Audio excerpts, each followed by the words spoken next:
ছুটির দিনে সকালবেলা বাজার পরিস্থিতি জানাতে কারওয়ান বাজারে আছেন সহকর্মী তোফাজ্জল হোসেন। সরাসরি যাচ্ছি তার কাছে।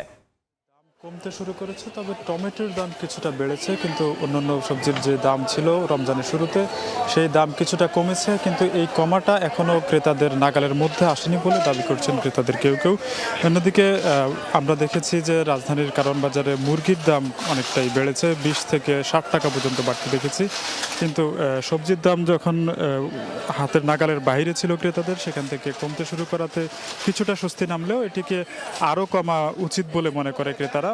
এবং বিক্রেতারা বলছেন যে পর্যাপ্ত সরবরাহ রয়েছে, কিন্তু মানুষের রমজানের চাহিদা বাড়তির কারণেই দামটা কিছুটা বেড়েছে। তবে রমজান যতই শেষের দিকে যাচ্ছে, পার হচ্ছে, ততই চাহিদা অনেকটা কমছে এবং মানুষের মধ্যে যে অনেক বেশি পণ্য একসাথে কেনার যে প্রবণতা, সেই প্রবণতার কারণেও কিন্তু পণ্যের দাম বেড়ে যাচ্ছে।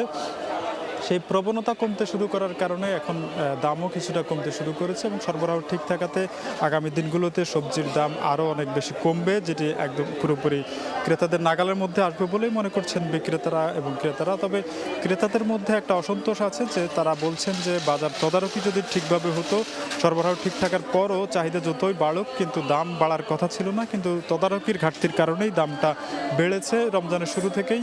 তো এখন যেই কমতে শুরু করেছে, সেটি যদি আরও একটু দ্রুত কমে তাহলে ক্রেতাদের জন্য কিছুটা স্বস্তি মিলবে। একই সঙ্গে আমরা যদি ঈদ উপলক্ষে যে মুদি পণ্যের বাজার, সেই বাজারের দিকে যদি যাই, সেখানে দেখা যায় যে কিছু কিছু মশলার দাম অনেকটাই বেড়েছে এবং ভোজ্য তেলের সরবরাহ নিয়েও কিছুটা অসন্তোষ রয়েছে। সেই দিকটাও বাজার তদারকির ব্যাপার রয়েছে বলে মনে করেন ক্রেতা এবং বিক্রেতারা।